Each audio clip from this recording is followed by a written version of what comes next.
obviously excited to be here. It was tremendous respect for Morehead State. Preston and the job he's done there is remarkable. That was a very, very good basketball team. Didn't love being down 9-0. I think the positive side of that was we had 48 and a half minutes to kind of make it up, but pleased with the way we played. I was really excited at halftime because I felt after that little stretch, kind of plus 10 for the half. And then I thought our defense, I thought our physicality, I thought our ability to bring guys off the bench and have them perform at a high level was very important. And so here we sit, and you don't get to enjoy the wins very long, and now you're getting one of the hottest teams in college basketball in Duquesne, and I've known Coach Dambrot a long time, got a lot of respect for him. He's doing a great job there. They're hot. I think 9 in a row, maybe 16 out of their last 19. They've taken on his personality. They play the way he likes. They're physical. They're tenacious, gritty.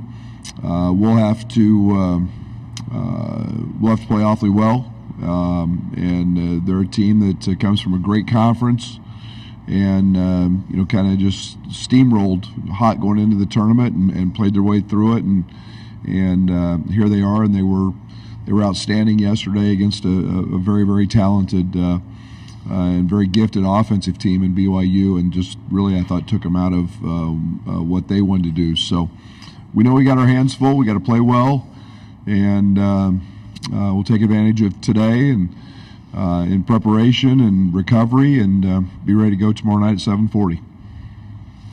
Start right here in the aisle, and this will be number 2 over here. Thank you.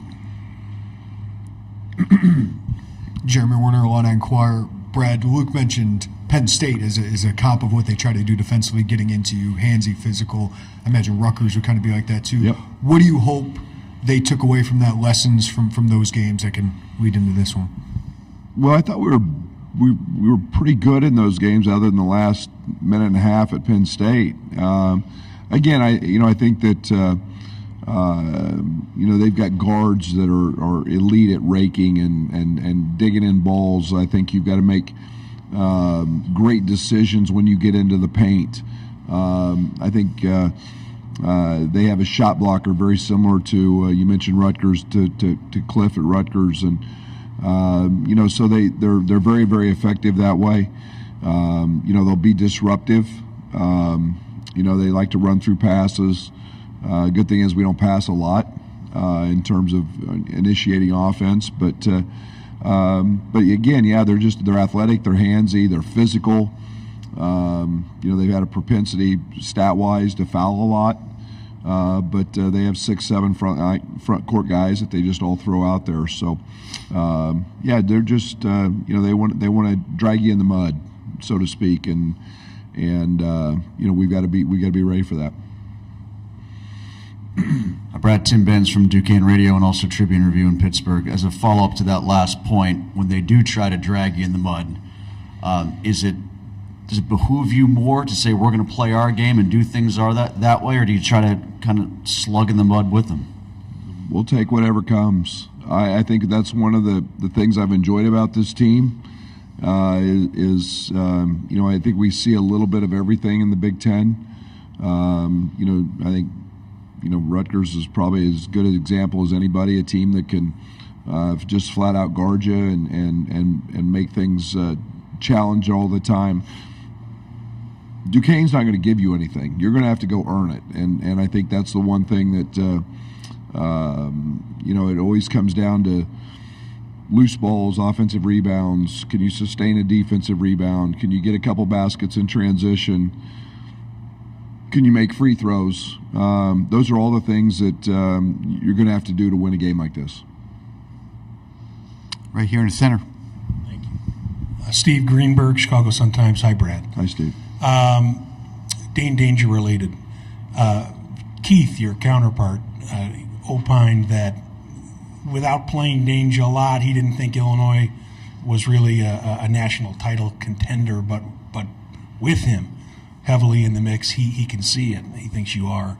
I'd like to ask you first to react to that, and then also if navigating the season with a player as good as Dane, often not playing him a whole lot, sometimes for stretches of multiple games and all that, if it was hard for you just on a personal level, or if you're just being a coach, it's so matter of fact that it's not hard.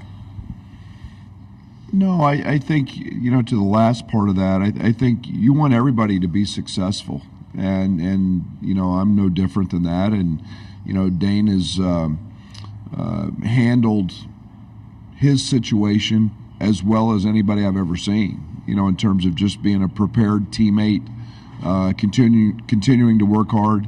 He's obviously always had to worry about conditioning. He runs extra. He gets on the VersaClimber extra. He does all those things.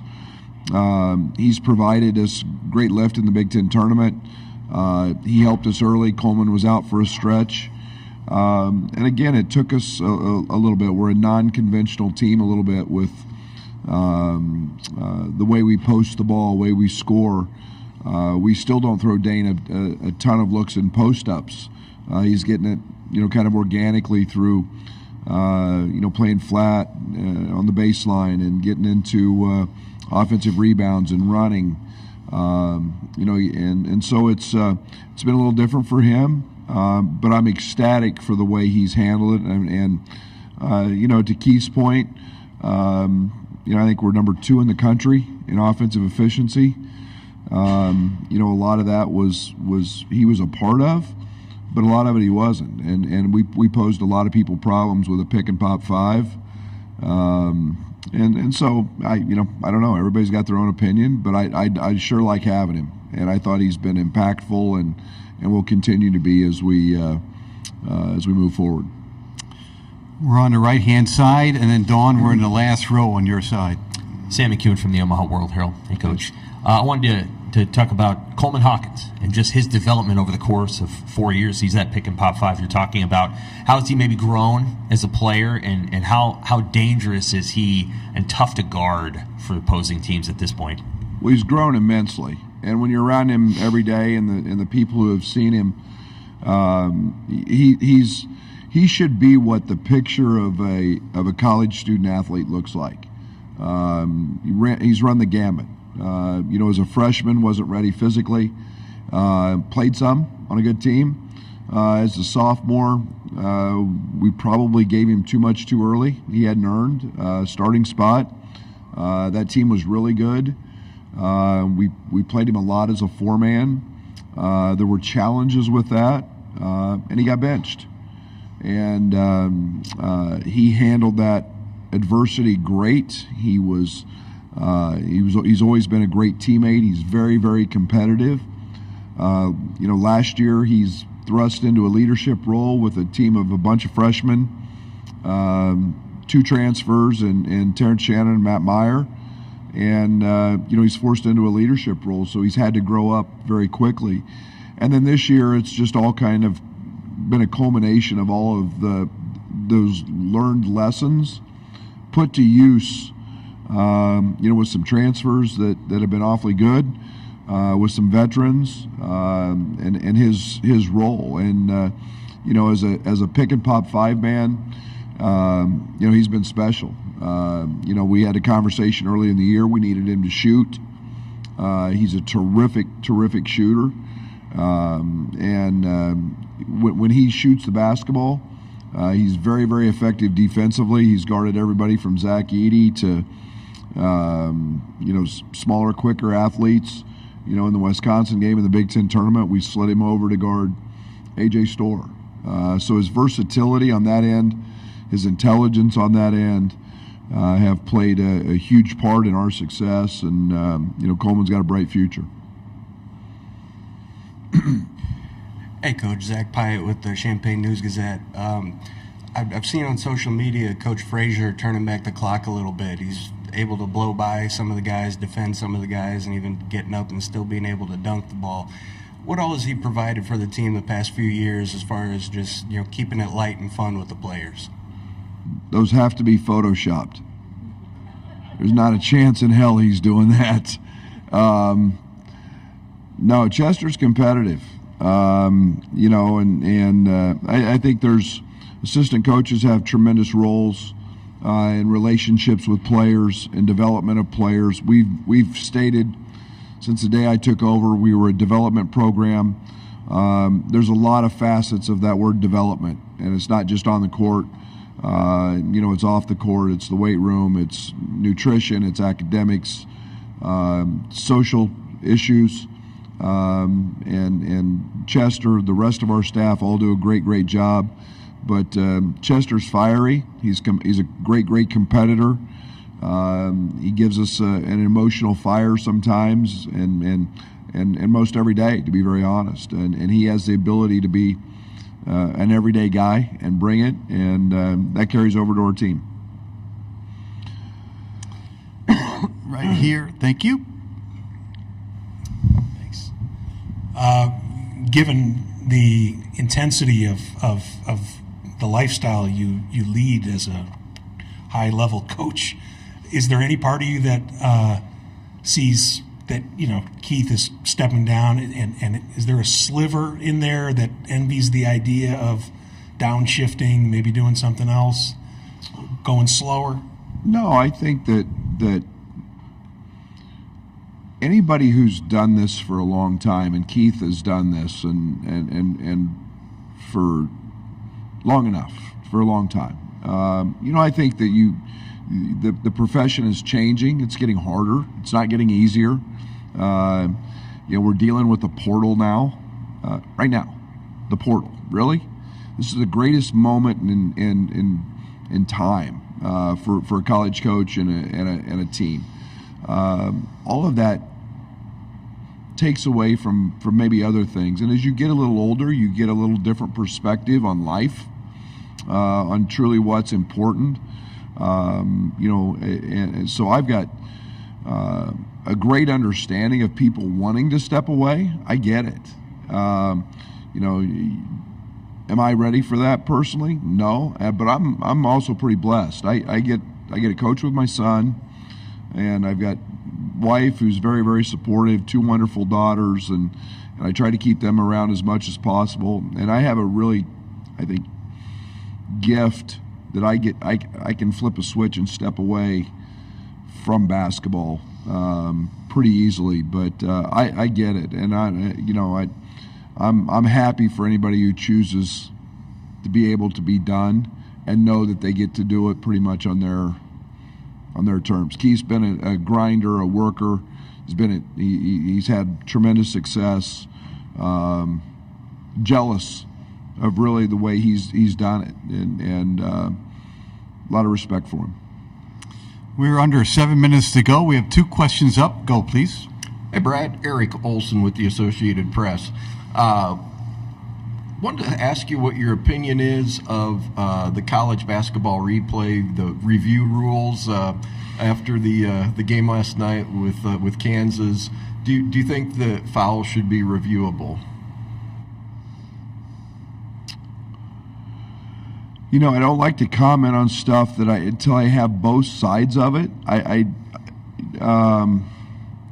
wish we had, like the NBA, I wish we had a challenge.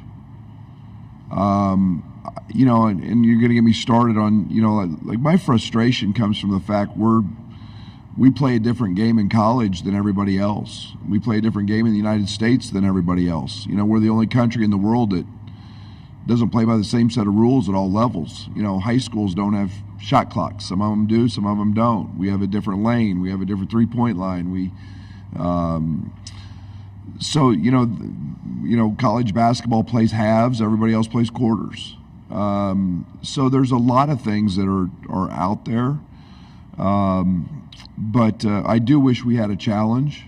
I think it would help clean maybe some of that up. But it